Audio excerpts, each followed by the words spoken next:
We're all christened. All right.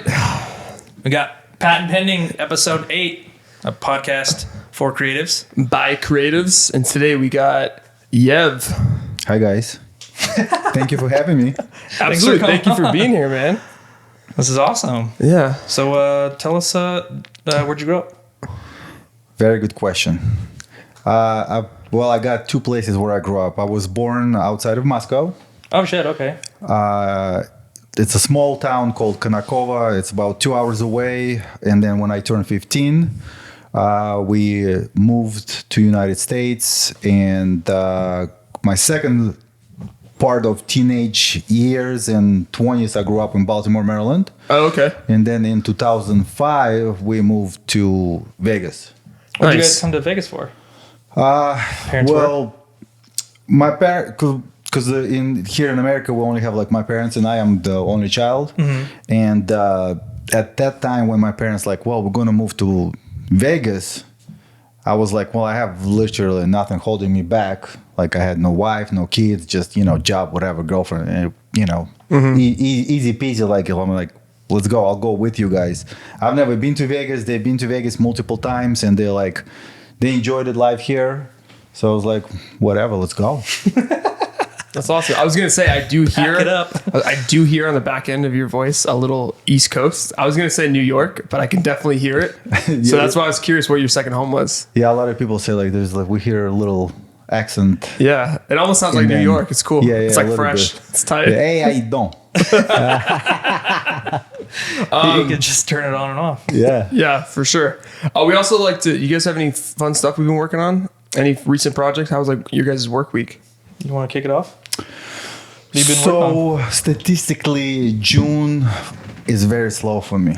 Oh, really? Okay, but it's not a bad thing because June is my birthday month. Oh, okay. And it was a little slow, but I had here and there projects. So I have clients that I work on monthly basis. They kept me busy. But the biggest, or I guess the fun project that I'm working on right now is this company that I worked with many times. They're trying to book me as a producer to produce the event. Mm-hmm. It's a photography event. So I'm kind of trying to negotiate with them because they know me as a photographer for them because we usually do 2-3 stations. So we have 2-3 photographers, 3 digitechs, and 2 people on the front end kind of moving people the line. Yeah. And they want me to set everything up in Virginia Tech and Lincoln, Nebraska. So I'm kind of working on that. So that's kind of exciting to be on opposite end versus photographer. What type of event is it? So the company called Dear World. So what they do is, so backstory on him, his name is Robert. He's gonna like that I'm talking about him if he hears it. Yeah, shouts out Robert. Robert, yeah, and he's a great guy, great vision, very driven. So he started back in the day in New Orleans. Go to bars, write inspirational something on your body, whatever professionally or where it's allowed to write. Mm-hmm. And then he takes a picture and then kind of shows it to the world. And he took to the next level now to where he sets up events for corporative events. I mean, you name it. And then he walks you through the story, how he started, what to write, and he takes people on a journey. So by the time when it's time to write something on the body, you're like, oh, I know exactly what I want to put it. Right. And so that's the events we're going to set up. So it's pretty cool. Nice. Yeah, it's inspiring, man, when you hear the people's stories and the messages. Cool. Oh, yeah. Go Sorry. I was going to say, when are you guys supposed to actually do that? So one event is August 21st and a second event September 19th. Oh, dang. Yeah. And how long is the event? Just one day? Usually it's about 3-day event because, well, for me, it will be about 4 or 5 because setup. Right. Setup test, obviously, because we need to make sure that we're firing as soon as the doors are open. And then the first day, usually he walks you through the journey, how and what to write. The next day, we usually shoot. And the closing day, he presents all of the images from the day before. Right. And then he also asks maybe, 2-3 people to come on a stage from the session, kind of hey, tell us your story and why you wrote what you wrote. Yeah, your experience. Yeah. So it's like a keynote. They come and he speaks, and then you do this whole thing. Yeah, awesome. Oh shit. Yeah. That's awesome. It's cool. Right on. Have you always been a photographer? No, that's a very good question, man. Funny story about how I started photography is I was actually going to school for IT project management. And during that time, I kind of just started snapping photos. I was on the Facebook, but I didn't know nothing about Instagram. And then one of my friends in DC, he's like, hey, there's the Instagram. I'm like, what is that? Mm-hmm. It's an app, whatever. And then just start posting pictures there. And then from there, I kind of like, let me get a camera. Right. Yeah. And then my first camera was Nikon. And then I started kind of like messing with it. I didn't like it. And then I was like, let's go back to Best Buy, got a Canon and just start kind of like firing away, man. Because you started in 2012, right? I started, 2012 is about the time when I like started shooting just random things. Okay. Yeah, because I was looking at your website and for only like 10-ish years, dude, you have such a defined style. Thank you. Your studio style is so sick. It's very polished. It's so refined and like editorial and high end. Thank you. Your website as well, it's so clean and just like straightforward. I really love it. Thank you so much. So speaking of, what kind of photography do you do? Man, I mean, I love the editorial, like portrait style photography. That's like really kind of like what I'm drawn to and really, really love doing, because you can connect with the people and you can just create so much in that industry. But lately, trying to kind of like change 180 in what I'm doing. Oh. Just created a new company, launched it, kind of like building off of that. And I'm trying to do more of a branding product, but still commercial twist to that, to everything that I'm doing. So I completely rebranded a new company, new name and everything. And, but portraits are never going to go away. Like if I were to retire right now from photography, I would still do portraits, like editorial thing. Like I would always wanted to shoot that, whether it's friends, family, like whatever, always want to shoot that because it's just some magical happens during that time. Yeah. And I could tell, honestly, like it's so good. You, and then like you have like that little crew of guys you hang out with, you, Enrique, Miguel. And Miguel. Yeah. Yeah. You guys are all super sick. That's my amigos. Yeah. Yeah. No, because I took a college class with Enrique. So yeah. That's how I've known him for a while. He knows you. Yeah. That we go by 2AR. So you guys' initials? We started with 3AR. Yeah. Like 3 Mexicans and Russian. Oh, okay. And now it's 2 Mexicans and Russian. Yeah. So those other companies, is it still photography? Is it outside of photography? It is photography. Okay. Shout out to the new company, Keystyle Media. Okay. Website is launched. Yeah, we'll link everything in the description. Instagram for everybody. Is launched, and I have a guy. He's anonymous. I'm not going to give him a shout out. He's a secret weapon who's helping me with ads. Ads, mainly Google ads and Instagram ads that we're preparing to run really, really deep to attract the new people that needs to see what I'm doing with that. Yeah. Nice. Because I know you mentioned it's 180 from the editorial stuff. So yeah. Well, what type of photography is it? So there's going to be mainly branding for like, coaches. Oh, okay. They all need content all the time. The second portion is the product photography. It's completely, totally something brand new to me.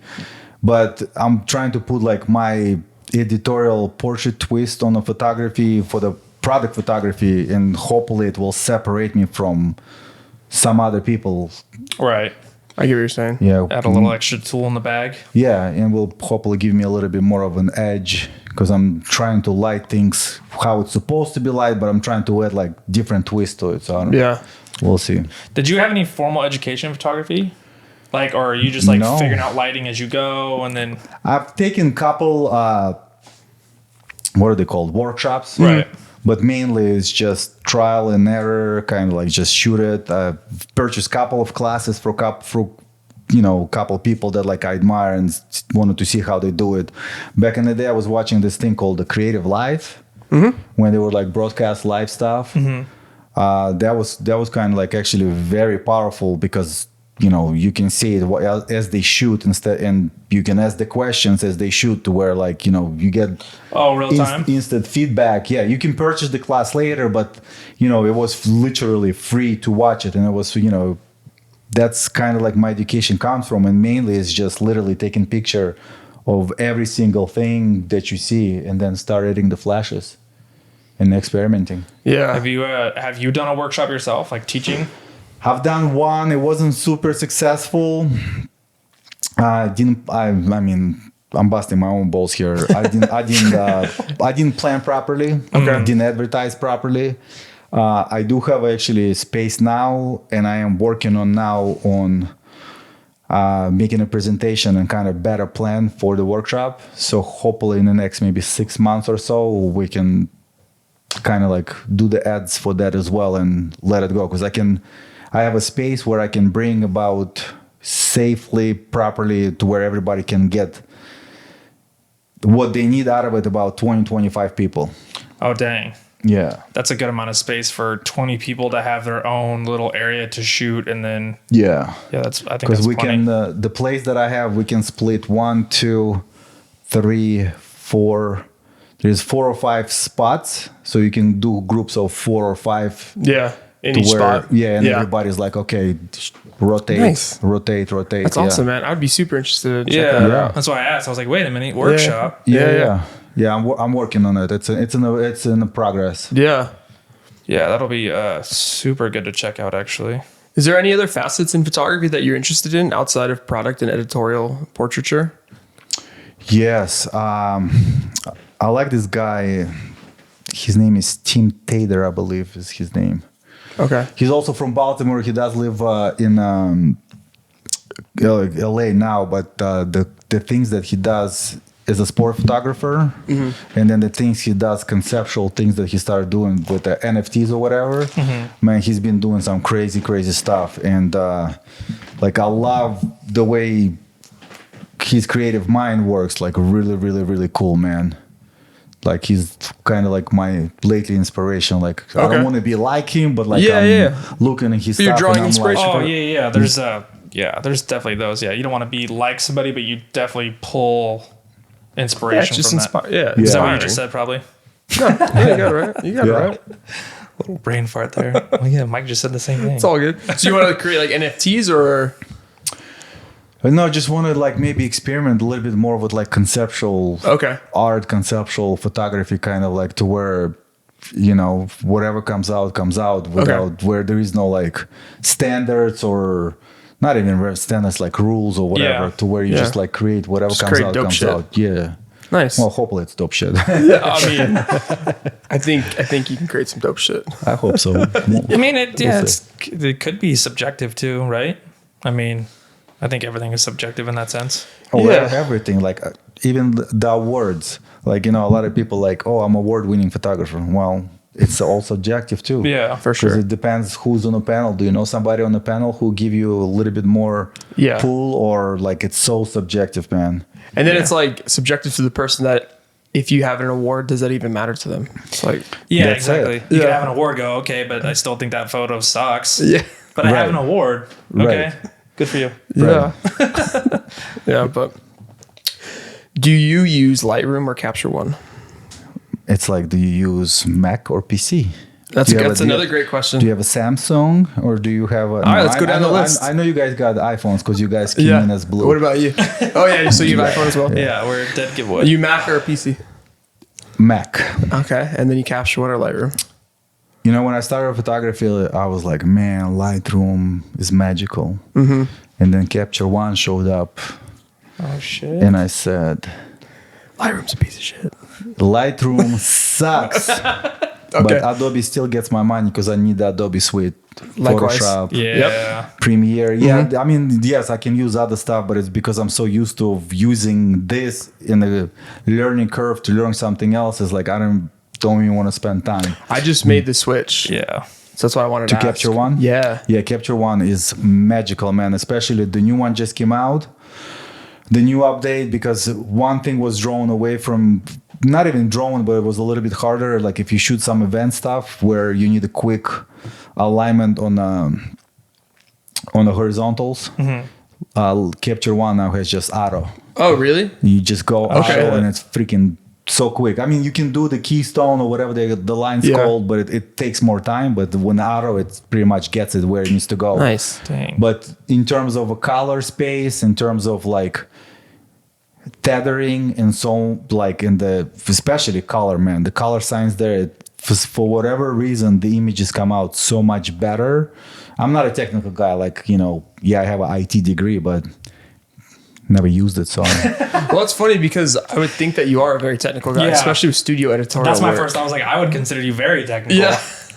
well, my work may look technical, Okay. Gotcha. but I'll show you some stuff that you think like, holy crap, how Yeah. was it lit? And then you see how I lit it, you're like, get the fuck out of here. It's awesome. Most Some of the old stuff is closet like lamps. one. Well, no, not the closet lamps, but like it's usually just one or two lights the Yeah. most. Yeah. So I want to ask both of you, since you guys both are Capture One, has Capture One been around and it's just now like catching on, or is it like a new? It's been around. Yeah. It's been around? I think it's been It's been around around for a as while. long as Lightroom. Why is Yeah. it just now? Because Yeah. I noticed that, there's like 5 people that have switched. Well, I think it's because it's been more in the like editorial, because it's so much better at tethering than Lightroom. So any type of studio stuff, if you use Oh. studio, if you shooting in a studio, 9 out of 10 times people are using Capture One. And I think now it's catching on more for everybody else outside of that, if that makes sense. Yeah.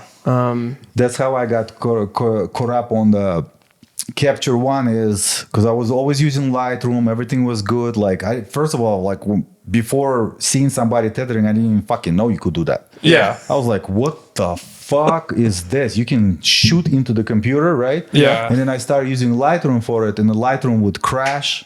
It would slow down. There was just like, there were glitches. Yeah. And then I was watching this photographer, and she was tethering, and she was using Capture One, but it was like Capture One 9 or whatever. It's crazy. They jumped from like 11 to 20, whatever the numbers. I don't know why. They skipped the whole generation. Yeah. And when I saw that, I was like, wow, she's shooting. She has not stopped the computer once. She has not unplugged that stuff. Oh, it wasn't even her. It was one of my favorite photographers, Joey L. And I saw Oh, him. yeah. He's so good as well. Amazing. And then I saw him tethering, and I was like, whoa, get out of here. And then I saw this other girl, fuck, I keep forgetting her name. And then I was like, no, I need to get it. And I got it. And then I started tethering, started using more Capture One. And I'm like, dude, I've been missing out. Dang. It's so good. And then the cataloging system is, I think, even more simplified than Lightroom. Absolutely. Because that's how I don't know how you guys organize your stuff, but I keep everything. Like I used to keep the originals and then also have the Lightroom catalogs, and then I'd relink if I needed to go back to an old stuff. Yeah. But now it's even more simple on Capture One. And then when you export, it's all in the same area, and then it's all the same project folder. Oh. Yeah, it's like you'll have your catalog, and then you'll have like if you're shooting tethered, you have a capture folder, and then you have a select folder. And trash folder and so on. But the only trick I'm going to give you a little nugget, don't use catalogs, use sessions. I use sessions, yeah. Yeah, I'm just calling it catalogs. Yeah, sessions is the better. And the other trick that I have, I've just recently learned a couple things with the Capture One. You can literally on a screen, like if you do event or something that's, you want to make sure the exposure right and the white balance as close as possible. You can literally go through 6 images and flick through 6 images at the same time. Okay. And you can set it up to where you can adjust exposure with up and down. Dude, I just found this workflow that it's any event you shoot or anything that's multiple thousands of images, you can go through like quick. Dang. I'll teach you guys for $9.99. Yeah, I got you. For a small fee. Yeah. Yeah, I definitely got you. Are you convinced yet, Sean, to switch over? Well, I'm still learning the Canon system, so now I'm like, do I want to double down and now learn a whole new? Well, triple down, yeah. Triple Because you just down. got a new laptop. You'll do Capture One. Now you got a new Canon system. Yeah. Yeah, but the lap, I mean, Did you get M1? no. Yeah, he did. Is it M1? Oh, He doesn't even know what he got. He doesn't even know I've what used he it got. twice. We both have the 13-inch M1, the smaller one, Nice. because it's pretty cheap. And Yeah. then for photoing, it's the most bang for your buck, I feel like. And then I'm telling him because he's still with the iMac. I was like, dude, just get rid of the iMac. Well, The that's M1's what I faster. had. Me too. iMac, and honestly, I maxed out like a few years back, and it's still good. But now that I started doing a little bit more video and rendering, Yeah. dude, it was like I still kept it because it's still a good machine. Just like when I move into the studio, I'll have like a tethering machine. Yeah, perfect. Yeah. Capture One, bro. Check it out. Yeah, you should check it out. Is it cheap like Lightroom, like $10 a month? No, you can just buy it outright. You buy it outright for Well, like $230, I think, and then it's Yeah. $170 once a year. But if you buy it for that once a year, then you get all the updates. Yeah. as well. I mean, either way, it's not bad. We're using it multiple times a day. It helps our work. So, Dude, with it's the tethering is what. Yeah, you're gonna love it, man. And then the color is sick. I'm still, I think for like low light photography, I'm still getting used to it a little bit. But overall, I love it. And the export and import times. Yeah, and the that's rendering is so much faster. So much faster. insane. That's the one thing that's why I think everyone's been switching, and I've been seeing that everyone's like exported 400 files in 2 minutes, and I'm like, fuck. Yeah, That's about right, because I just exported. I did I don't do it usually, but it was just a small wedding reception. It's like 450 images. It was like under 5 minutes. Just boom, boom. Damn. Yep. Time to switch. How much work do you do in Photoshop with your editorial images? It's a very good question. When I'm not lazy, I edit myself. But when I'm lazy and super busy, I would send out someone. Okay. Usually about an hour and a half. It depends how much I want to keep going. Oh, that's not bad at all, actually. Yeah, because you can go deep, You can or go you deep. can just So light. I set kind of like a limit to myself. Like if I editing more than an hour and a half an image, I'm definitely overdoing it. Like I found a workflow to where I'm doing dodge and burn on multiple levels or whatever, but to the point to where like, okay, it needs to just look good. Doesn't need to be perfect, because at this point, if you look at any high-end editorial shoots or anything, there's nothing perfect. Yeah. It's like people way on a different level now than like 2000s, where everything is like has to be perfect. Now it's like the less perfect the better. So It's almost, I mean, I'm sure Sean can attest to it. I feel like things are like moving backwards a little bit, because I mean, Sean gets paid to shoot some weddings on film only, which is so sick. That's amazing. So I feel like maybe it's like it went super perfect, and now it's kind of moving back. It's like a little more like That's why I like shooting the Lubitz, because it's not. I'm not a perfect. Doesn't fit within me. So I think couples perfect. are like the same. I like that it doesn't have to be perfect too. for sure. Yeah, It's just not me. I like that. Like the beauty photography, sometimes I haven't done it in a while, but anything like with beauty, I always send out. I just don't have patience. Right. For the beauty photography, like to retouch, when this one girl I work with, makeup artist, I'm like, I'll shoot it, but I'm not retouching it. There's no way. No, it's just too much. Yeah. Yeah, and that type of like high end, retouching too is like, it's difficult. And you gotta like practice a lot, and you gotta really get. You gotta know. Yeah.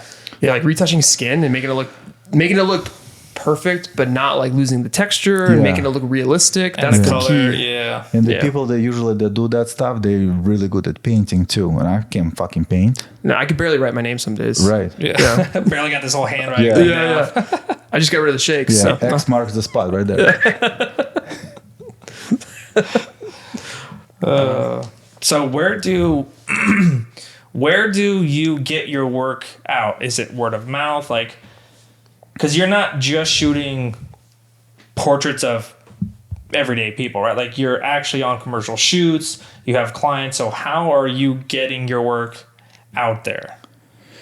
That's a very good question. And like, I know a lot of people always struggling with it. I still struggle with that too, because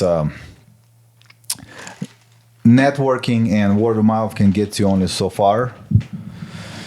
But the best way to do it is just keep knocking on the doors, like emails or calls. And that's with a new company that I'm trying to reestablish, it has to be something different. I still need to knock on the door, still got to go to an event, and still got to be like, hey, no, this is what I'm doing, and so on. But like most of the work that comes, even commercial work, most of it's word of mouth. And it comes from how I treat someone previously, Yeah. and they like passing it on. So you're still cold calling in a sense? You'll still reach out to a certain project? I still do reach out to certain people. Like when COVID happened, right?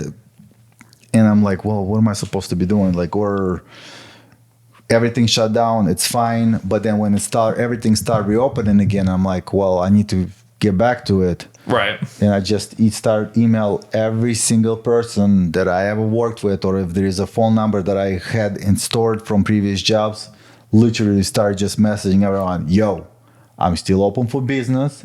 You got a job. Let's go. So you're reaching out to previous clients? Absolutely, all the time too.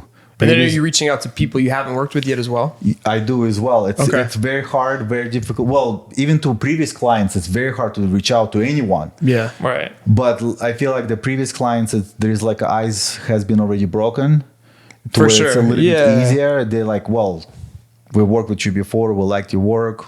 You know, if we have something. But the new people, very hard to get through, man, because they get bombarded with fucking emails, DMs so much. Yeah. It's very hard to get through them. Break through and get that point of contact. Well, not even the point of contact, the decision-making contact. Because now these days also most of the companies, bigger companies that I would like to work with, when you're DMing them, you're not even talking to decision maker.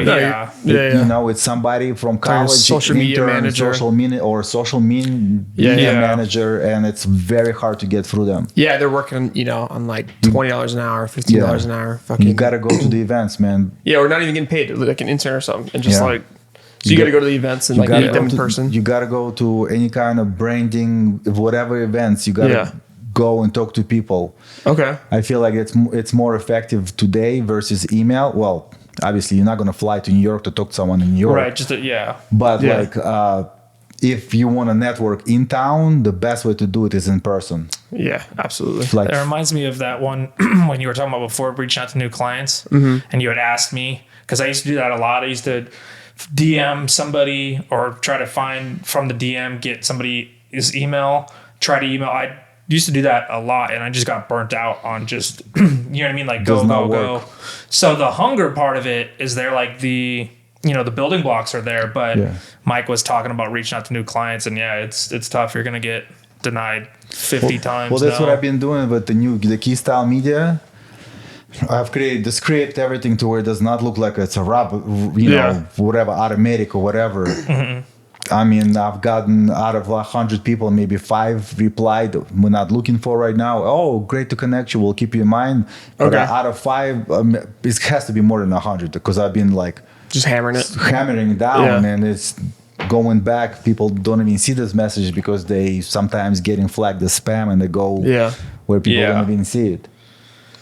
That's something that I've been trying to like figure out. Fortunately, I've been busy enough just from word of mouth, and just like doing good with other clients. They'll, shout me out to like people who need it. And then just recurring clients have been keeping me busy as well.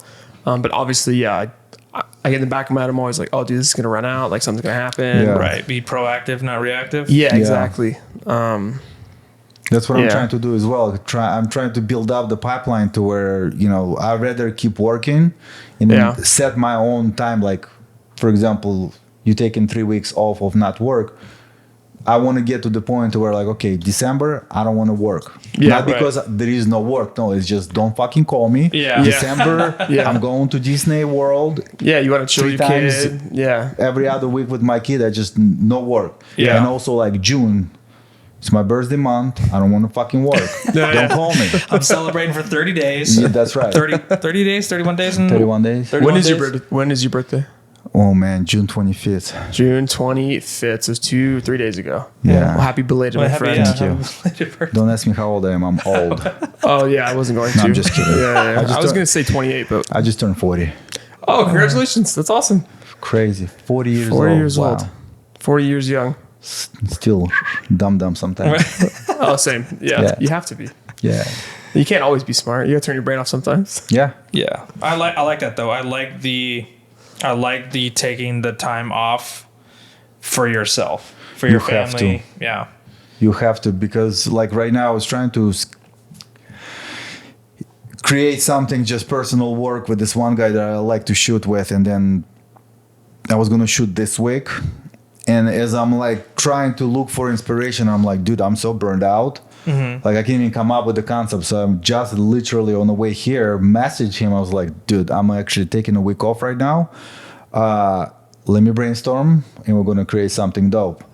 And it's like the time off of camera, of the computer. Like I'm not even going to look into social media for a week. I'm just going to take completely an actual break. Out. Yeah, the actual break. Is this a model you're talking about? A model you shoot with? Yeah, this guy, he's my male muse. Nice. Yeah. Nice. Well, I'm glad that you can kind of see that and pump the brakes and go, hey, I'm just not in the mood today or this week. Like, if it's not there, I'm not going to waste both of our time and energy and try to force something. Yeah, you have to do that. So then that leads me to my next question. Can you force creativity? You know, it also a really good question. Unfortunately, you have... I can't speak for anybody else. I have to.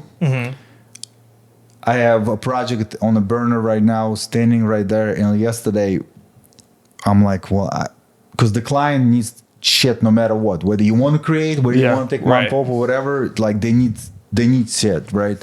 So yesterday, that's exactly what I was spending like 5 hours forcing the creativity. Okay. Forcing it in the sense like he needs, so I need 6 images with this 3 CBD products, right? And I'm forcing it because nothing comes to my mind.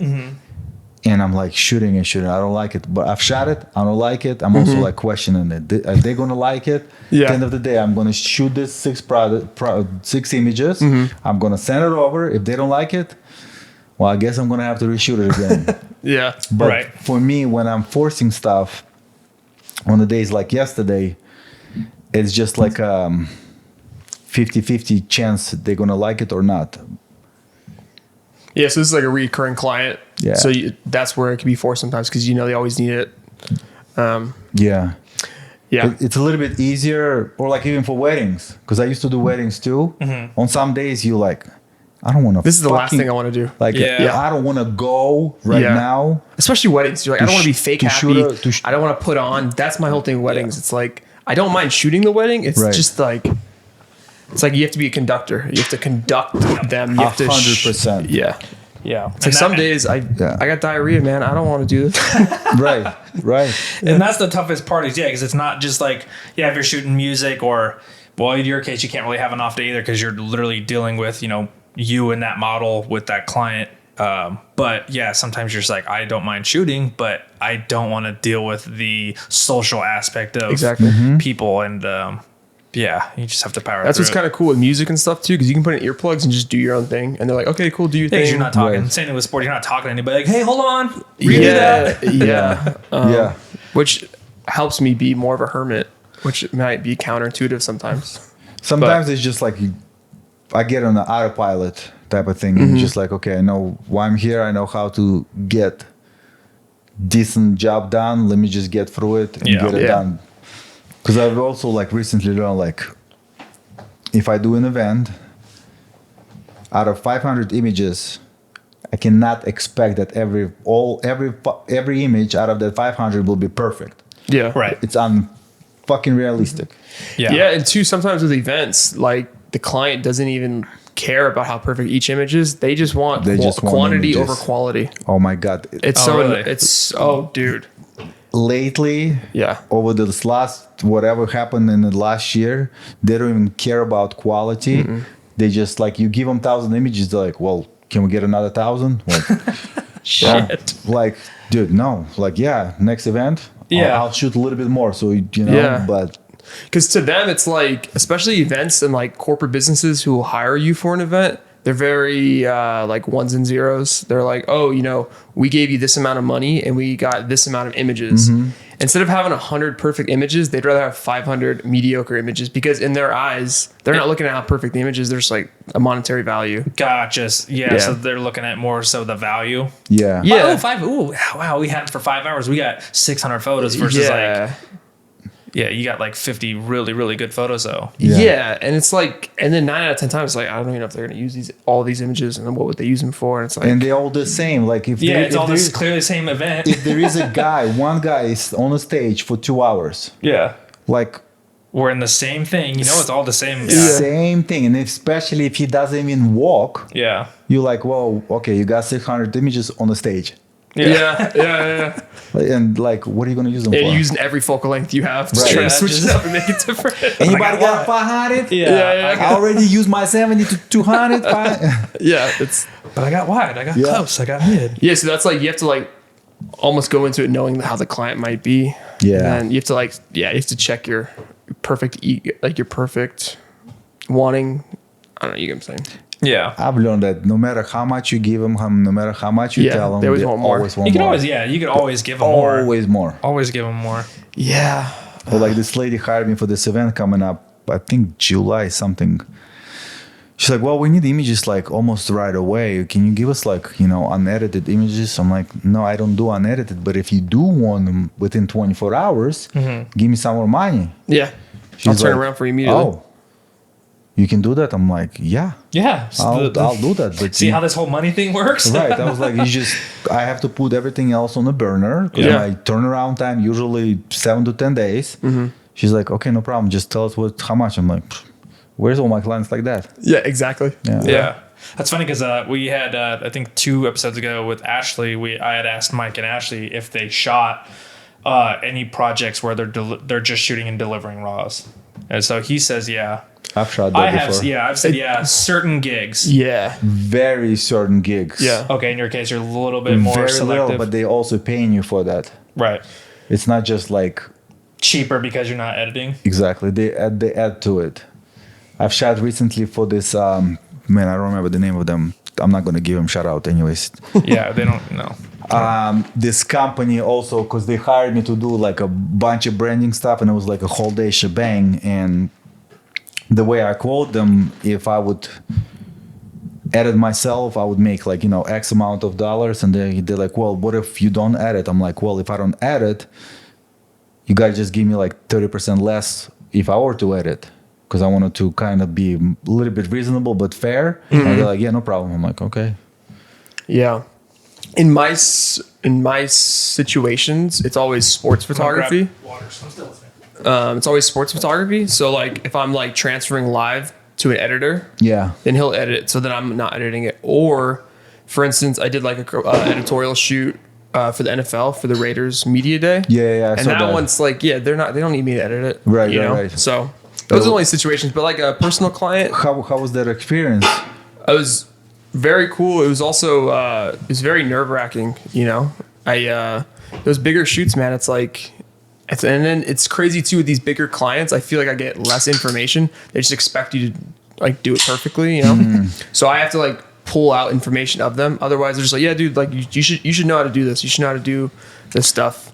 You should know what we want without us telling Well, you. and they should know, like, I think they just figure that, like, and they're also dealing with so many different teams and stuff. for So it's sure. like, they're like, yeah, dude, like, you're professional. Like, if you need Well, more they're- information, ask for it. Well, they also probably like you shot something, then they keep shooting so much stuff on a weekly basis to where they're like, okay, just. I don't think it's even.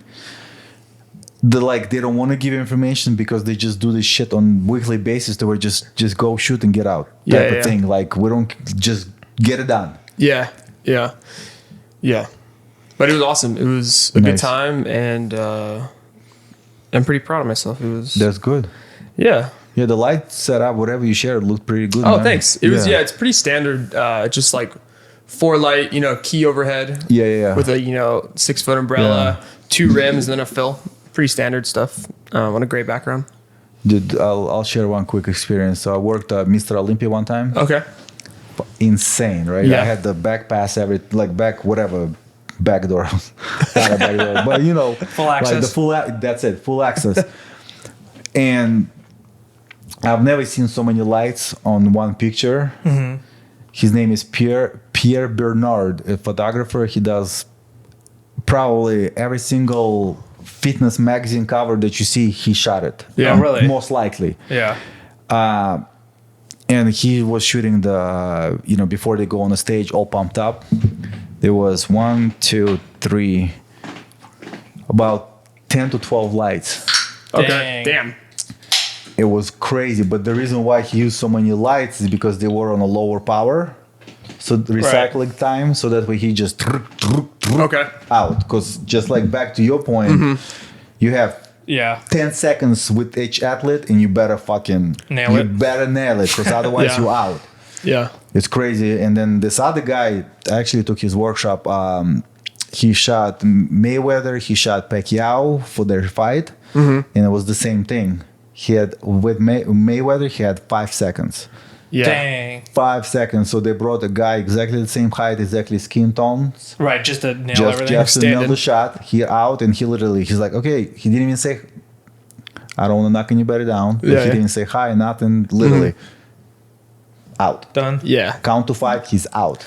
Holy shit. That's originally I was told that I would have about 7 minutes with each player, and that's what I was the most stressed about, because I had 5 different looks, and then each look I needed a certain amount of images. But gratefully, I had much more time than they thought I was gonna have. That's good. But I was fully prepared for that. And the first couple, you could tell I was a little rushed, and I was like, okay, chill. I have a little bit more time. Calm down, reset. So that was the hardest part, is the time frame. Yeah, for sure. And then not overthinking it. Yeah. Oh, good luck. Good luck. Yeah.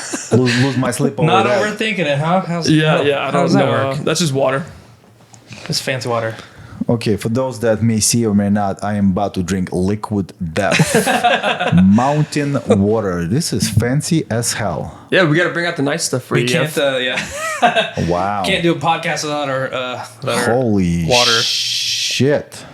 I feel fancy.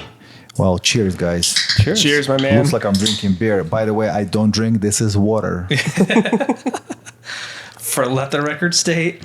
Wow. So speaking of rates, I wanted to ask, how do you set your rates? Now, you don't have to give your rates, obviously, but how do you set your rates? Do you go by time? Do you go by images? Very good question. We're full of good questions today. Man, you guys full of good questions. I like it a lot. And you're full of good answers, man. So the structure, I'm restructuring everything as well, in terms of the rates, because I've been trying multiple things, and certain things work, certain things don't. So I came up with this. For the new brand that I'm doing, for branding photography, it's going to be just one set rate, right? Okay.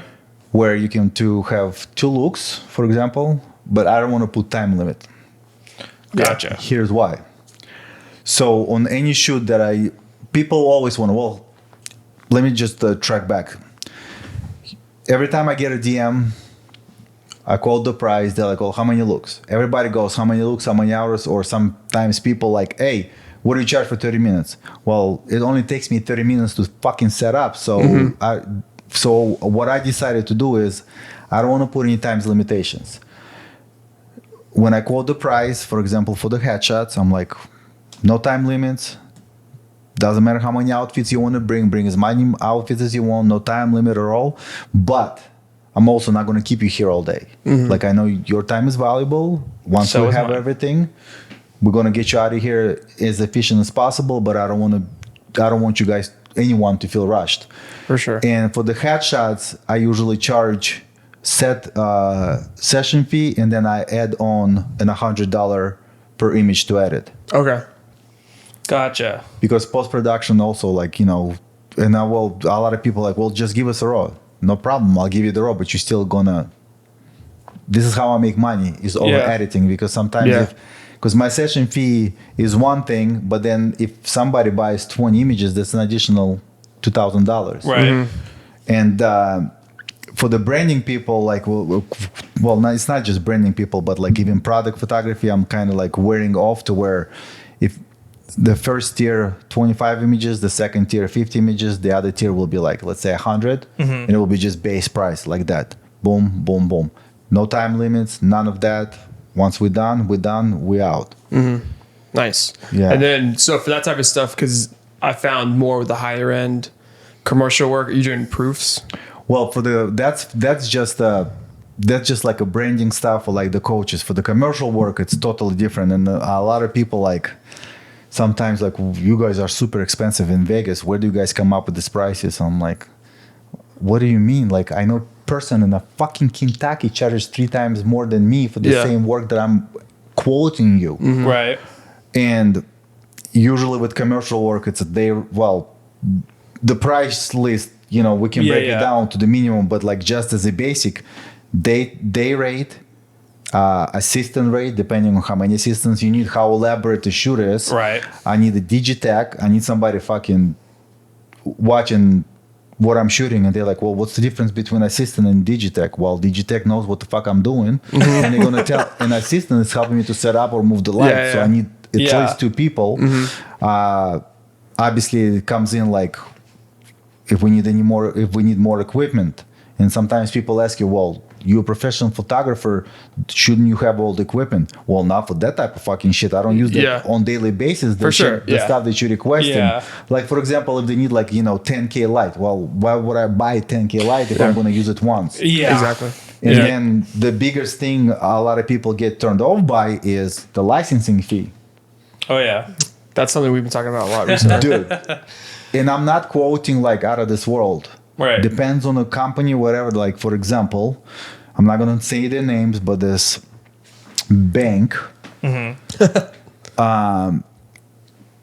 I know all the bank story about I know that the crew that they hire to do the film, commercial here in Vegas, they spending at least $100,000. Yeah. Minimum. It's just on the minimum, right? Yeah. And they're like, well, we want stills. And I didn't quote them anything out of this world. I told them just licensing fee outright. You can do whatever you guys want at $3,000. That's minus the fees, whatever. Yeah. They're like, where do you guys come up with these prices in Vegas? And I'm like, the earlier that I told you that line, that's exactly like, I'm like, what do you mean where do we come up? That's not even a standard licensing fee to buy out the images all right for forever and use whatever you want to do them. Yeah. Is it like, are they thinking though that Vegas is going to be cheaper than like LA or something? Is that why they're so flabbergasted? I think they're expecting us here in Vegas to be cheaper than LA or New York, but reality is we have some amazing talent here in Vegas. And we have some amazing clients here that will pay a good amount of money. And we do. Thank you. Yeah. We have I get chills, man. We have crazy, like an amazing clients here. We have an amazing talent here, and people trying to downsize us as a creative or as a client base community where like, no, dude, we have everything that you want, probably even better than some of the LA stuff that I've seen or some of the New York stuff that I see. And I'm not saying everybody that way. Yeah. There is talent everywhere, but here specifically in Vegas, we have amazing artists, amazing videographers, amazing photographers in all genres of photography. For sure. Yeah. Gotta put a little respect on Vegas. It's crazy. Like, even when I back in the day before I even started photography, I was in music industry DJing, and I wasn't like, okay, I wasn't like anything special, but I've tasted to where, like, if you out of Vegas, you're nobody. But if I would tell them like, hey, I'm coming from LA, and they're like, oh, he has a Russian name, let's bring him in. You know what I mean? Yeah, but I it's get what you're saying. Yeah. Vegas is still a beautiful city. Yeah. In many ways, And Vegas, I feel like recently is just popping, exploding. Yeah. Popping. Exploding so much we're running out of water. That's right. We are running out of water. We are running out of water. Shit. But it's another episode.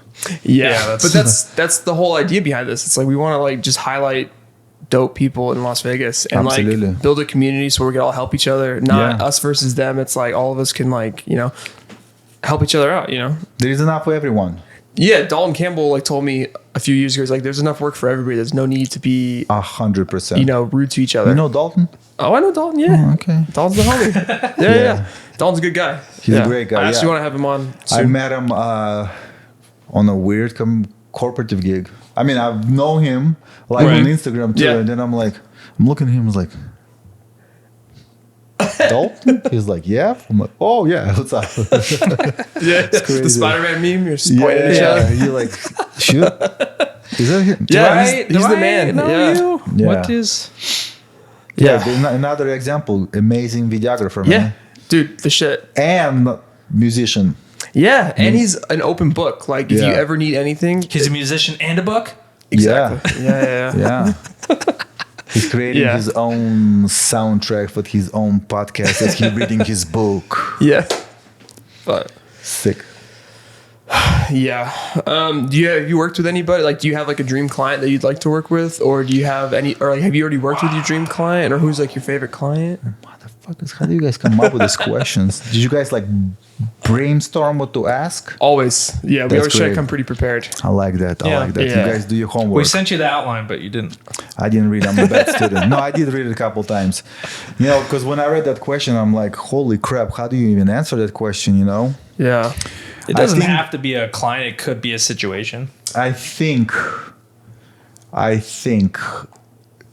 not even, you know, now that I'm like kind of trying to brainstorm as I'm sitting here, like obviously through time as a photographer, you know, every year scenarios changing because you grow and so on. Like back in the day, it was like, oh man, it would be so cool to shoot Suicide Girls. Right now, I'm like, fucking Suicide Girls. Fuck, you know, why was I even thinking that? Yeah, Why was I even- 2014. yeah, like why was I even thinking that would be like so cool to do? Like, you know, or like later down the road, like I was thinking something else. And I don't think like maybe even, you know, and it's not even like a dream or anything like that, but it would be a challenge. Ooh. Challenge to Okay. photograph the top American photographer. okay. So you want to photograph the top American photographer? Yes, the only American photographer that ever photographed the Queen, Oh, okay. Elizabeth II. Oh, shit. that'd be sick. You guys don't know who it is? No. Oh wow. Cool. Drop some knowledge. So she's an American-born photographer. Okay. The one of the most famous photographers in the world, Annie Lubitz. Oh, it sounds familiar.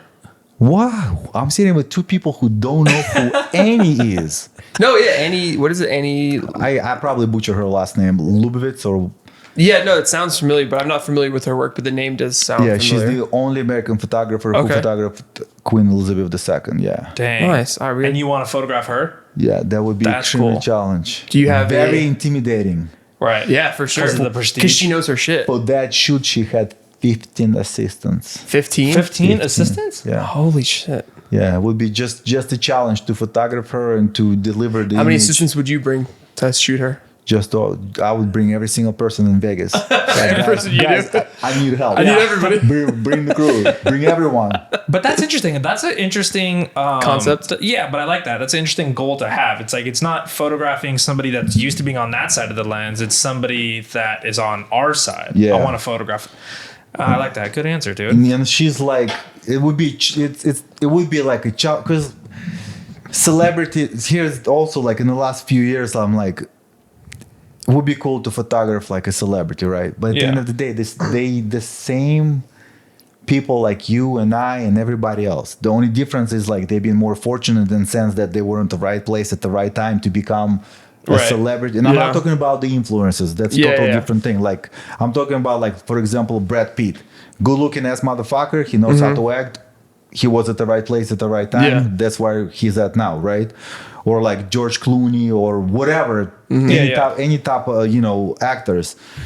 And it's like to photograph them, it's just like photographing any other person, but with like Annie, it would be a challenge. Or even like Joey L.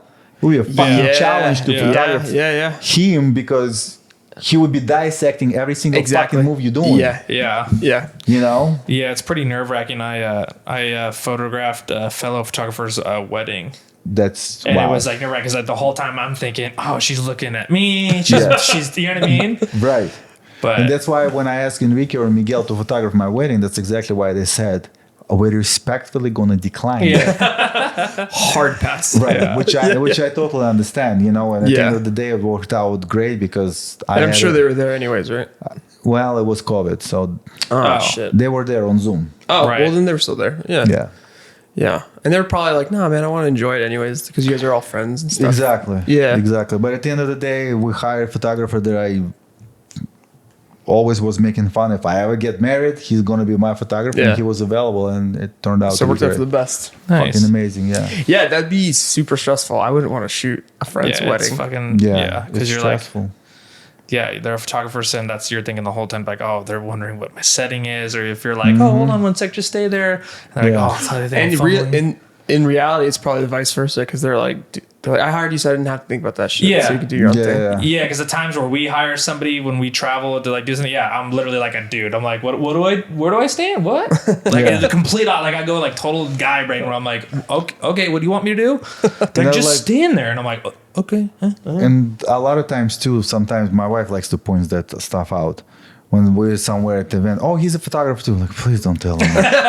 You can't do that. It puts My girl more, does that too. I'm like, it puts more pressure on the Yeah. people. I'm just a regular person. I'm a Let them regular do their guy right thing. now. Yeah. yeah. Like and just- then they want a small talk, and then Yeah. And then if they see your work, and then they're impressed, and then they get like maybe weird or Or something. vice versa. Like we walk in, we just had a staycation for my birthday, and we just walk in at the pool, and we walked second time, and I guess people like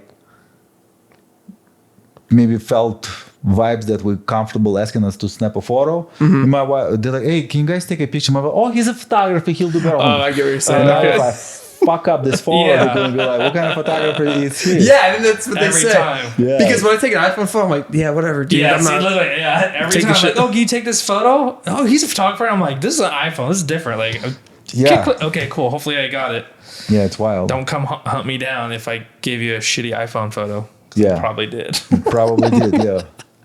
Yeah, Wild. yeah. When I use the phone, I'm like, whatever, dude. Yeah, I don't know. Part of me has like the evil side where you're like, I hope I take a bad phone photo just for the sake of irony, you know? Like, Yeah. what the fuck? Like, you cut out one of us. It's like, that's what you get. Yeah. Speaking of people you photographed, I noticed you photographed Ron White. Yeah. How was that? Wow. At first, it was like nerve-wracking. Did you have a short time with him, or was this like an actual slowed down? You could actually take your time. No, it was very short time because I was only allowed to come there, and it was after the show. And after the show, he doesn't want to be photographed. Yeah. He wants to smoke his joint. He wants to drink whatever the drink he's drinking. Right. So I literally had probably less than 5 minutes with him. But I also, I wanted to respect him because I knew he just got out of the show. He's an older gentleman. He just wants to like Do his own Chill, thing. yeah. just chill. And Yeah. I was like, let me just get you in, get you out. So I didn't even experience Ron White. All I experienced is just Guy in your photo. aftermath after the show to where like just get this shit done and get out type of Yeah. thing, you know. And it's not because of him. It's just obviously he just done with work. Yeah. All he wants to do is just chill, you know. Yeah, for sure. It's like anybody, they just get off work. they And it wanna was just chill. you know, Mirage, Dingity, whatever dress room. Yeah. And you know they would try to push more promoting like, well, let make sure he's whatever tequila or whatever he's selling, make sure that's in the photo. I'm like, I'm not really here for this. Yeah, for sure. But I mean, it was cool because it's like a lot of people don't know who Ron White is, but I mean, he's a funny motherfucker. Dude, he's a Yeah. legend. Yeah, he's Yeah. he's really really good as a comedian. Like here's what I've learned too from one and the only like in-person workshops that I did is when person that you don't know, especially person of Status. A, B, C, whatever status of celebrity, when they walk in, shake their hand, tell them your name, and tell them exactly what you're gonna do and how you're gonna do it, to where they like understand that you respect their time. Right. And I think for me, that's exactly what happened. So when he walked in, I was like, Ron, I'm Yev. I'm just gonna take a quick moment, take a couple images of you right here in this chair. The light is set. I just gonna adjust your posing to make sure we get the best image of you as we can. Yeah. And he's like, okay. It takes all of their thought out of it. You give them all the information they need, Right. not too much. Yeah. And they don't have to think. Right. It's the same thing with like posing. Just like, hey, boom, boom, boom, boom, Yeah. boom, boom. Yeah, and then when you knock it out quick and they're like, oh, rad, that was quick. Yeah. And then They're thinking the same thing. Like, okay, fucking take this photo. What do you want me to do? Right. Yeah. Where am I going? And you're just like, hey, sit down. We're gonna handle this. Cool. Yeah, I feel like that initial hi, how you doing? My name is this is what I'm here for, and that's how we're gonna get there, takes a lot of pressure of any shoot. Like, so to anybody that's struggling with like, well, how to break the ice, that's the best way. It's like shake, tell them what and how. Yeah, man, well, the main thing is releases pressure from us as the photographers to where you kind of like let them know what. Obviously, they know you're about to take a picture of like, but it takes off the pressure for sure. It's like it's been an incredible nugget that I learned from that in-person workshop that I've taken. That's crazy good. Works every single time, man. Yeah, I think that also like shaking somebody's hand, or at least introducing, somebody working to client relationship. I think it establishes a level of, I don't want to say respect, but it establishes like a almost relationship. Yeah, because otherwise, if you didn't, he's just gonna sit down. You're just a guy pushing a button, boom, boom, off. Who cares? But at least you're like, hey, like you said, I'm respecting our 5 minutes we have together. That this guy's taking my photo. This is what I'm doing. Cool. I appreciate you. Now I'm off into the sunset. And the same thing, like with weddings. When I used to shoot a lot of weddings, it was the same way. For the most part, people expect you to be not just a photographer, but a wedding fucking planner when you don't even get paid for that. You have to guide them through that situation. Right. But the guiding and posing, and also like not that I don't like weddings, I just prefer not to do them because it takes a lot on my body. And that's why I'm kind of like stopped doing them. And what I've learned from doing the weddings is how to control the crowd and people. Yeah. And I'm very comfortable of doing it, and that kind of like small tool that I have in my box, where it doesn't matter where I'm at, I can guide everyone and anyone to where get it done. Otherwise, nothing is happening. That is so crucial, especially on bigger production shoots, because people will just stand around. I've experienced that too, like especially with nightclubs and like photographing a bunch of like their staff. And it's like, they're just like, oh, why are we here? You got to command the room. You got to control the room. 100%. Yeah. I remember I did it once. We were doing a group, and a buddy of mine, he's like, oh, you could take, because I used to work at a wedding chapel when I was like 19 as a wedding photographer. And it's the same thing. And then my buddy was like, oh yeah, you could take Mike out of the chapel, but you can't take the chapel out of Mike or some shit. It's fucking hilarious. But yeah, it was like the same thing. You just got to command the room and control them. Yeah. Because people, like, I think naturally will just stand around if they don't have direction. They're going to bullshit. They're going to chat. Oh, hey, how you doing? Yeah. So it's like, we talked about it before. It's like herding cats. Yeah. Yeah. We were at a wedding. Yvonne and I were at a wedding, and she was in the wedding. She was a bridesmaid, and I was just a guest. And she had, the bride had 10 bridesmaids. And then he had like 9 or 10 equally groomsmen. That's a lot. And the photographer was trying to corral 20-something people. And I was just sitting back because, like I said, I wasn't in it. And I just remember standing there for like a good 30 minutes. And I was like sitting like praying. I was like, lady, you gotta speak up. Because she was like standing there. Okay.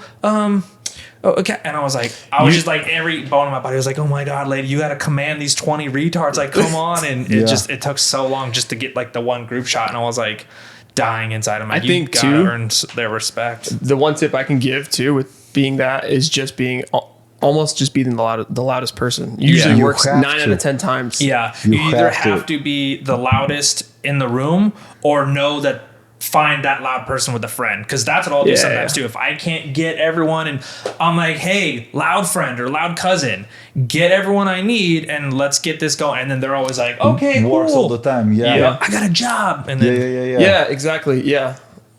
So I had another question I wanted to ask you, Yev. Do you prefer fully in studio work, or do you like doing more environmental portraiture, like where you're mixing ambient and artificial light? I'm comfortable to shoot anything.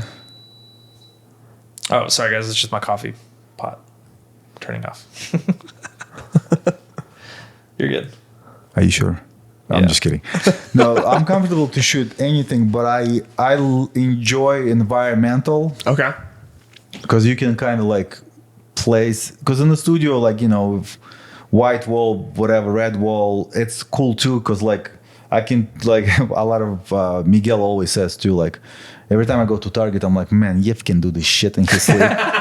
But like the environmental stuff, Yeah.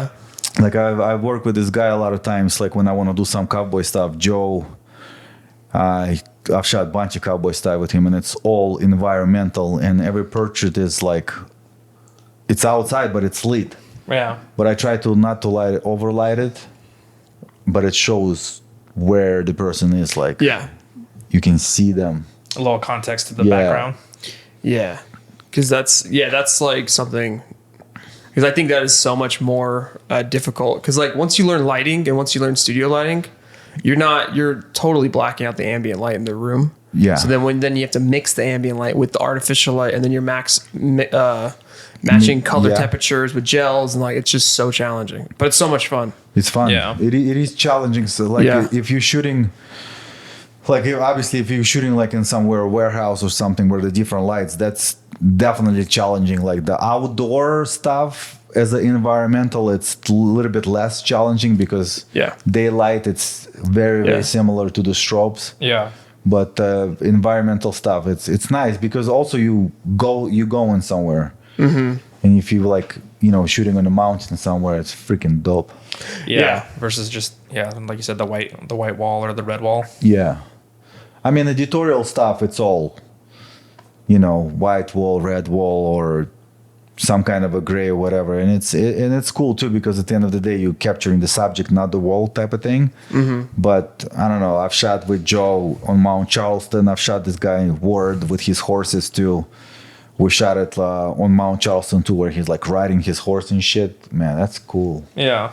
Yeah, just something different. Yeah. I noticed too with some of your editorial work, there's one image I'm thinking of in particular. There's a gentleman, he's wearing a mustard colored sweater with a red background. Yeah. Okay, and it looks like you shot with a little wider of a focal length. Yeah, I Like- know exactly what you're talking about. Yeah, so like do you switch it up with your focal length too to like, So my because that just looks like fun and poppy and like, so my go-to is 50 millimeter okay. Canon 1.2. Oh. I purchased it refurbished, not new. Yeah, you got to, man. You got to. Yeah. Like in sometimes. 2015. Okay. Oh, dang. I had that sucker for so many years now. It's got Okay. some miles on it. Yeah, but I do like to switch up sometimes to put like 35 mil. Yeah. And funny that you're talking about this image because that image got me doors to shoot some stuff. I stopped working with them. I don't know, just parted the ways because that type of work doesn't really pay a lot. Like editorial work or fashion stuff doesn't really pay in Vegas. Yeah. But when I shot that guy, he's actually signed with TNG Models here in Vegas. Yeah. Oh, okay. And they're like, I think my friend Ryan shoots for them. yeah, he's dope too. Ryan, I forget Bellinger- his last name. Bellinger, I Yeah. think? He's kind of like in-house photographer with them. Yeah. And when they saw that image, they're like, "We want to have a meeting with you." I'm like, sounds important. I'm not that important. and the owner, like she's a great lady. She's great business oriented person, and that's Right. one thing she pointed out. She's like, "Man, I've never seen anyone lighting dark skinned people like you do. Yeah. The trick is, I don't know what the trick is. I just light them the way I light it, and it wasn't anything. I was gonna say, I think Spectacular. the trick is in the model sometimes. Model I feel like darker skin people typically have really nice skin. so much easier to Yeah. edit. Yeah. So much easier to edit. Yeah. Yeah, more times than not, they do. Yeah, have better skin. Yeah. What's the saying? Black Yeah. don't crack. Yeah. They look so good. And Yeah. sometimes, and for that particular image, I'm pretty sure I was shooting with 35 because of Okay. Yeah, that's what I was thinking. of the studio space where I was, because it's a ANG studio. They're no longer there. We had to shut it down with that guy because of the COVID, but it's a compact space, and 35 I felt like would be perfect for that spot. Yeah. It just has like such a dope feeling to it. Yeah, it gives him a little bit bigger sense of feeling bigger than he actually is. Yeah, with the lens distortion. Yeah. But and then too the contrast between like that maroon backdrop with that mustard sweater. Man, it was perfect. Yeah. Yeah. And his Did you dark skin. plan that fit out? he brought the outfit. I told him like, look, I'm shooting something on red. Make sure it's something that's gonna pop out of. Oh, And okay. that's what Yeah. he brought. Nice. Yeah, it was a nice color He didn't coordination. disappoint. Yeah, no, because he Yeah. also he's at Circus du Soleil show Love. Oh, yeah, okay. I've seen him around. I think Yeah. Enrique shot him as well. Yeah, David shot him one time with me. Oh yeah, David's another dope guy I Yeah. follow. Yeah. Yeah, I've seen his face on like people's Yeah. Instagrams and stuff. Yeah, he's been dope. shooting a lot with people here in town. Yeah, he's Yeah. really good, man. Blair, that's what his name. Oh, his name's Blair. Fucking always forget his name. His name is Blair. Okay. Yeah, dope guy too, man. Dope. British, he speaks with. He's from London. Oh yes, he's got a dope accent. Yeah, Englishman. Oh, he's Is got there- the full package. Is there any projects, or do you currently do any projects that are not paid that are just for yourself or just for a model? I'm going to call them personal projects. I do. Okay. Here's the importance of personal projects. So personal projects, number one, there is no time constraints, right? You can do them whenever you want to do them. There is no deadline. And I feel like personal projects for us creatives are important because, well, you create whatever you want. There is no one to, what's the word I'm looking for? Impress other than yourself. Right. Yeah. And it's kind of like, hey, we're gonna go try do this. If it works out, great. If not, No at least pressure. we had a good time, you know. Yeah. And I like doing those projects because it really gives the relief of creation without limitations, but also without any expectations. Right. Nice. And it's I will never stop doing personal projects. Like Okay. I will always do personal projects for whatever reason because it's like, well, also a lot of personal projects got me a lot of good jobs. Right. I was just going to say Makes it's a sense. double-edged sword, and then you could take the personal projects Yep. to learn or try something and go, oh shit, this works. 100%. Like personal projects are very important, regardless of the genre of photography you're in. Like even as a wedding photographer, dude, there's so many fucking people would put on the dress Yeah. and a suit just to pose for you to try something new. Or as a fitness photographer, dude, so many fucking runners. Yeah, Well, they would love that shit. Whatever, basketball players will Yeah. go and jump, hoop, whatever to do. Or like, and also if you do like editorial stuff, there's models will line up out of your fucking door Right. Yeah, especially just if to you shoot for give. free Yeah. to experiment. Yeah. You know, Yeah. as soon as you put word free, Yeah. Damn, I'm busy. Yeah. Yeah. I just gave away one of my older lenses and I put the word free. That and was dope. It was fucking Gone. I was gonna create an account with a different name. Yeah, Say I'm new. yeah. I'm just kidding. Dude, yeah, so many people. I was like, fuck. And to the point where I was like, I don't know what to do now. Well, the best. Too many people hit you. Yeah, up. Yeah. the best way to do it is put number to every name. Random number creator. Hey. here you Yeah, go. well, because I wanted to give it to somebody who's like newer, you know. Who And then really, I like, did get use hit it. up by some people that were, you know. Not new. Not. Yeah, I Like, was come like- on, man. Like, yeah, you Yeah. could go buy one. Come on. And I was like, yeah, I was like, you're pretty established, but you know. So I did find a guy Nice. who's he shoots. He's actually a pretty good shooter, but he's also a security guard. So I was like, hopefully, I'll give you this lens. oh, is it the kid from Marcus? Wayne? Yeah, Nice. yeah. That's cool, man. Shout out to That's Marcus. so nice of you, man. Oh, thanks. Shout out to Mike, man. Thanks. For being Yeah. a nice citizen of Las Vegas, Nevada. I try. Giving out stuff. I try. Doing what he can for the greater Yeah, so good. my next project would be with this guy. He goes by name J Word, also a dope musician. Oh yeah, I've chat with you, word. Yeah, and he's the one who I was just messaging away here. Is like, bro, like nothing comes to mind.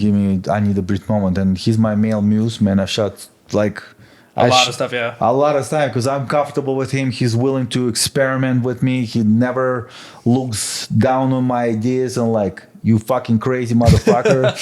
He's just This like, yeah, sucks. let's go. Yeah, And then okay. he throws me some crazy ideas and we just go with Nice. the flow. So it's very man. collaborative. Yeah. Yeah.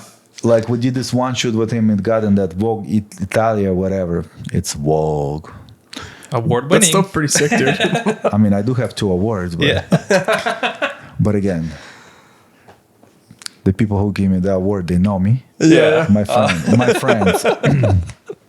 Anyways, but it's a different story, different conversation. But And we shot with him and Katie's house, the girl that we were talking about, the vintage house in Vegas, in downtown, and she styled everything. And it's not because it got like whatever Vogue tag on it, but it was like he had this idea, I had this idea. I'm like, you do music, let's do something musical. Yeah. Oh, okay. And she dressed him up as like literally like as, I mean, the outfits, and then we had this one image. He's holding that old ass mic. And I was shooting wide lens too because it's a small compact, but it's just it worked. It worked. Yeah. With just literally just one fucking light blasting it, and he's just like yelling, and again, it's because of that personal project. Yeah. It was just, and you had the mental freedom to just do whatever and play around. You weren't confined to a time limit by the client and this and that. Yeah, that's important, man. I did a few personal projects over COVID, and unfortunately I haven't since. Yeah. But I do need to find the balance, and like you got to find the balance. Like I did one, I think it's been like 2 months now, but yeah, another, she's a model. I had shot with her on a MGM shoot, and she was in town 'cause she bounces back and forth. And same thing. I was like, hey, I don't really have time, but I really want to do some creative portraiture with the Godox tube lights I have. nice. I was like, hey, I just want to, just kind of like just come over, bring a few outfits, and just let's just go crazy. And she came over. She had a meeting at TNG, so she was like, I got like 45 minutes. I was like, perfect. That's all I need. I'll set everything up. You come in, and we'll just go. Yeah, perfect. And it was like such a good thing. I still got to edit them, but the point is like. Is that there's no expectation. She's cool. She's comfortable with me. We've shot before, and we're just going boom, boom, boom. You're looking at the images. Yeah. Cool. Go on to your meeting. And Perfect. You know what I mean? Yeah. It's good to just shoot with no expectation. Because if they come out like shit, oh, hey, sorry, I took up 45 minutes of your time and I suck or whatever. Yeah. But we got it out, Yeah, I gotta figure it out. Yeah. I mean, it's tough to juggle when you are busy. Yeah. But it's good for your soul to just kind of. Yeah, Go I've for had actually something. like some personal projects outside of photography, which have been cool. Nice. Like just working on the house and shit. Yeah. What are you building? Nothing crazy. Just like, I inherited a house from my mother a few years ago. My brother and I. So we're just modernizing it. But Just that's like, cool too. Yeah, just like fun stuff to like work on. That's the biggest struggle. Like I want to find a hobby. That's why like podcast Yeah. for me was like, let me start my own too. Yeah, Takes the brain away from the camera and so on. But I also want to find like some other hobby that has nothing to do with creating like visual arts or sound or something like that. Yeah. Yeah, that was another Fucking question. fishing or some shit. Yeah, that's another question I had. Do you have anything that I know you have a family? Maybe that is a nice outlet to keep your brain off of it. Like maybe if you do stuff with them, but do you have anything right now that's another hobby outside of I guess like photography? the other hobby would be like fucking yoga, man. Oh, so you do? Okay, Oh, cool. okay. It's really helps with brain. Yeah. And the main reason why I kind of like stopped doing the weddings, not completely. I mean, I still like people request a wedding. I'm just throw out crazy number, and if they're willing to pay, I was gonna say you'll still make the money. right? If they're willing to pay it, I'll do it. Otherwise, like I love weddings in terms of like what the weddings represent and what they do, combining families. I enjoy the actual weddings and dancing, and it's a lot of fun. But the body beating that I was getting, I was like, I can't. And I was working out, pushing weights and everything, and then gym closed during the COVID. And then we're living in this complex, and we always see this yoga sticker from this lady. Mm-hmm. And I'm like, well, and they opened, and I'm like, let me just try yoga again. Yeah. And ever since, like for the last year, I've been doing yoga, and the body feels totally different. Okay. I can handle more shit. And it's crazy, like from lifting weights and working on the back, I was still getting a lot more beat up than from doing yoga. And yoga is like my... And you feel better overall doing the yoga in Overall, comparison to like lifting? Oh, yeah. Okay. So much better, especially for the like longer days. Yeah. Or like when you have two bodies on your, Yeah. on the straps, harness, like yeah. it still gets beat up, but much less. Because that's like, I feel like a tight, I feel just constantly my body's just like... Dude, I got another solution for you, man. As funny as it sounds. What?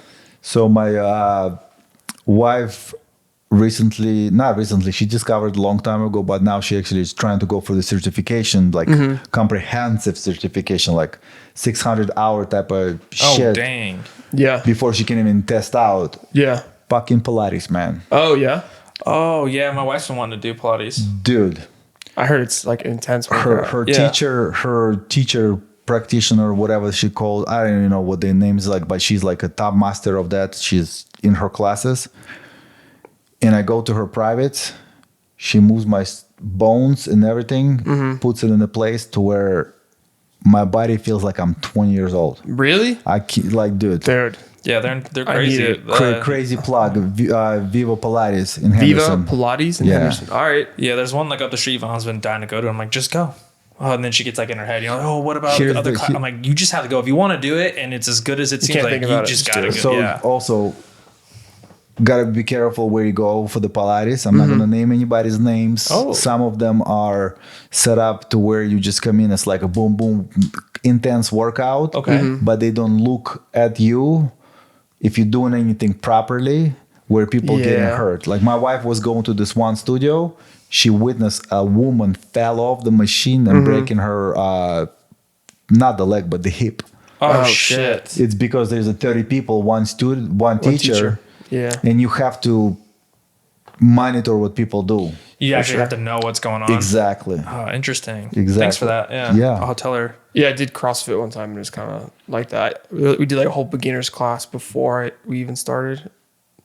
Because for that same reason, people get injured so easily. 100%. Yeah. That's why like Miguel got hurt too, going to the same gym where I went to, and luckily I didn't. But it was also like high intensity type of thing. Yeah. Where it's great, you lose weight, yes, you get shredded, but they don't teach you how to do the push up. They push up, motherfucker, push up. Give me 20 more, give me 20 more. Well, a lot of people who never done a push up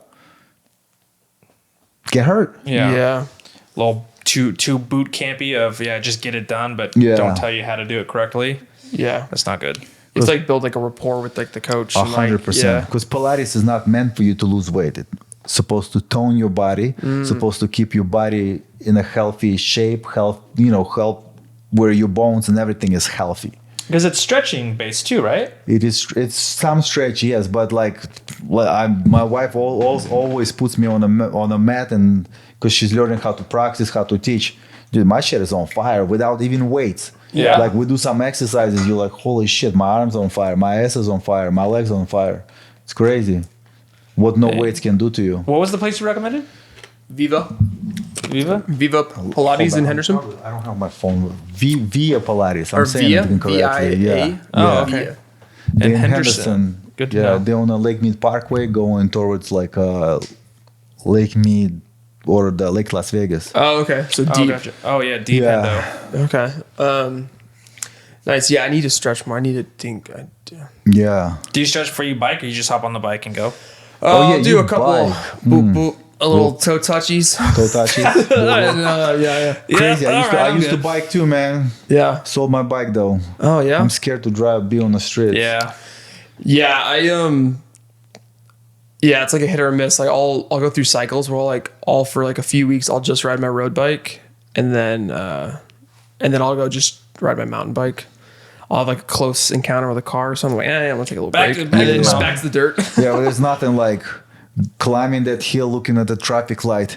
Yeah. Am yeah. I gonna make it? Yeah. Yeah, and I'm so fucking like scatterbrained that cycling's fun because it's like you're almost like exploring. You can go somewhere Yeah. and do it. The gym, I do like lifting. I like the feeling I get, but I'm like, dude, it's just monotonous. That I'm in the gym and it's like, oh, I feel like weird. Am I in someone's way? And it's just there's always fucking a bunch of douchery happening. Yeah. So Biking is freedom. yeah, exactly. Yeah. And I can put on a podcast and I can just do my Yeah. thing.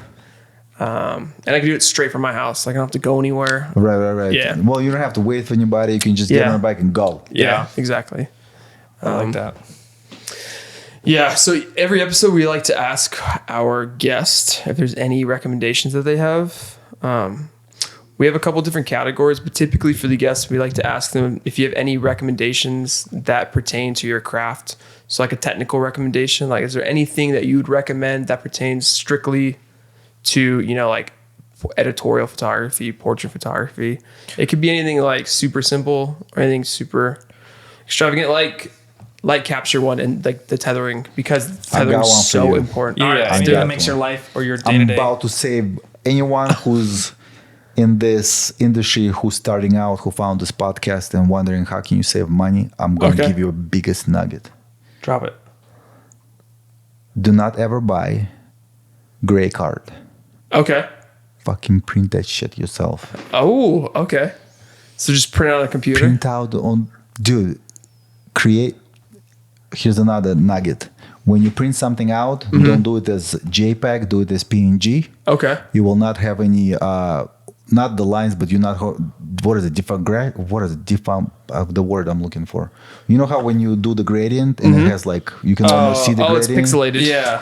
If you save that file as a PNG, you will not have that. Oh, okay. So it's cleaner. It's cleaner. Okay. And when you print out that 50% gray thing, you can do it literally at your local Federal Express UPS store for like $2, and then just fold it and duct tape it in the back. It does the same thing as a $25, $50 card that you buy on Amazon. Dang. And you just click on that nugget. motherfucker, Yeah. and it gets you almost to the point where you need to be. Yeah.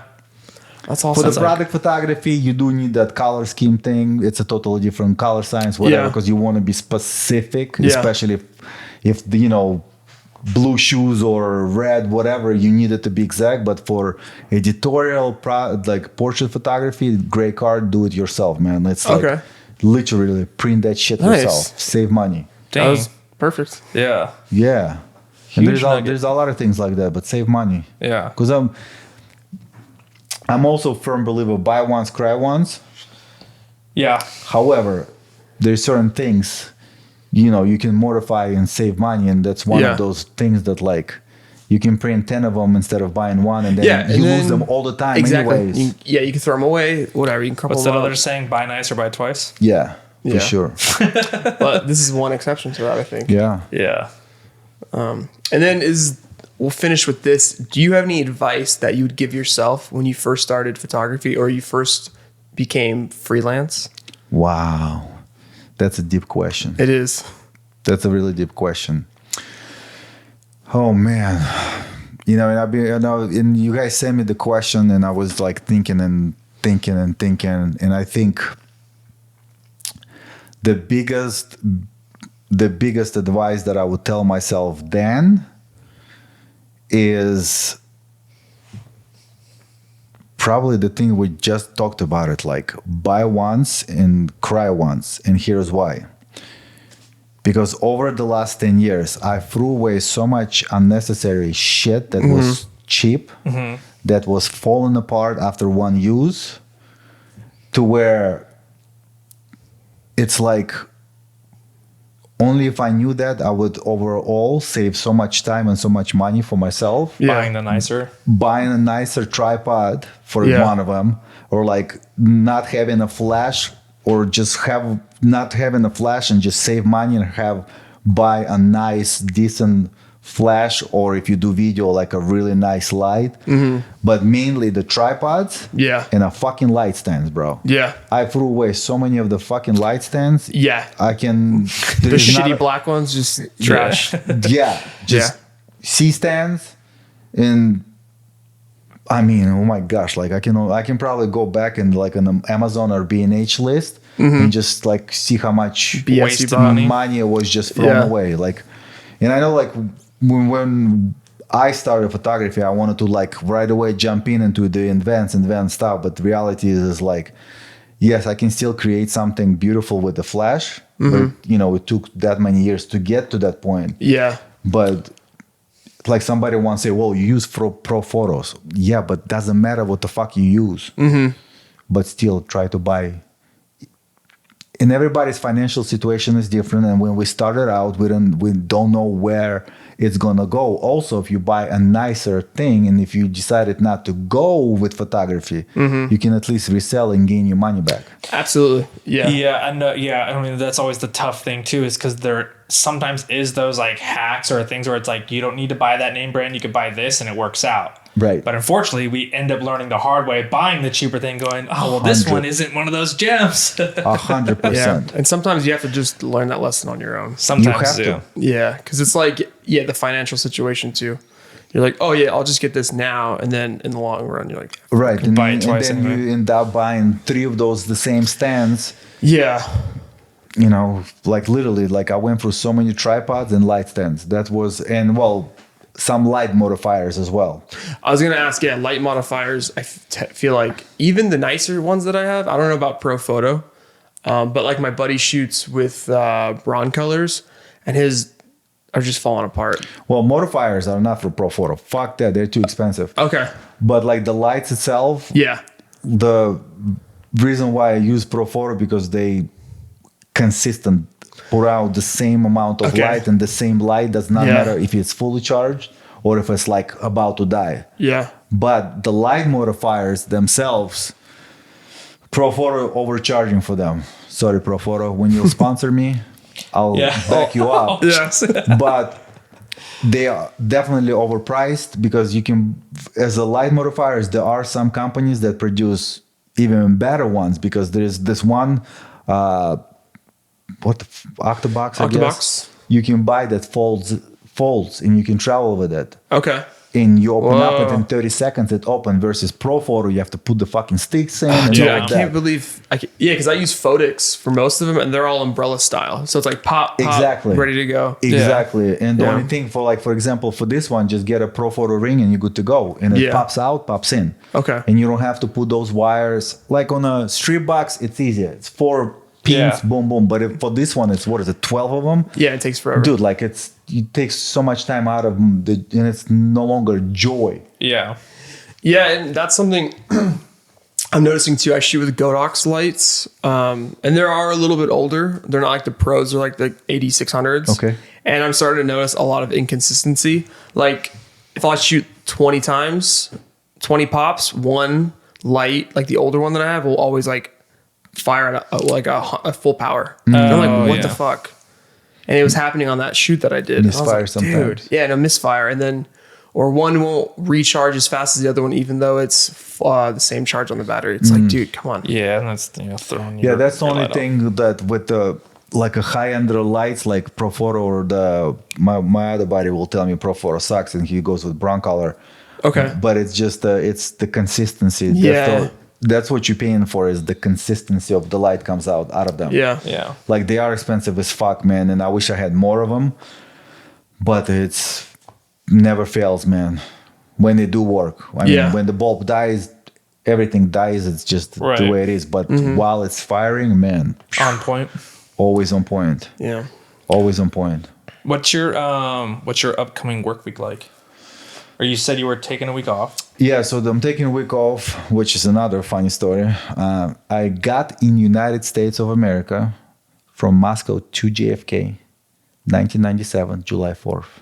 Oh, okay, nice. So what is this? 25 years. 25 years. This July 4th will be On 25 Monday- was it years. Monday, right? Dude, July congratulations. Next That's so Monday. cool. Crazy, man. Yeah. 4 years old, 25 years in America. It's crazy. And we're taking off. Yeah, we're going to take 1 week off, and I'm going to do my best completely unplug that week.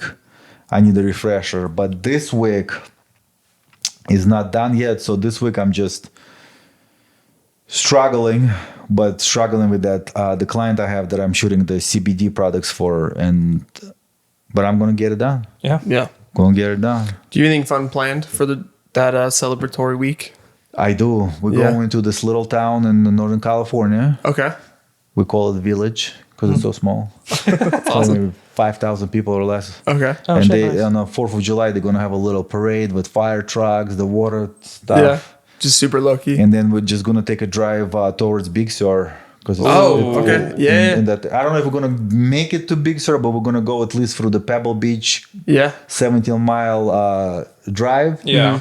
I'm going to try to convince my wife to Big Sur it.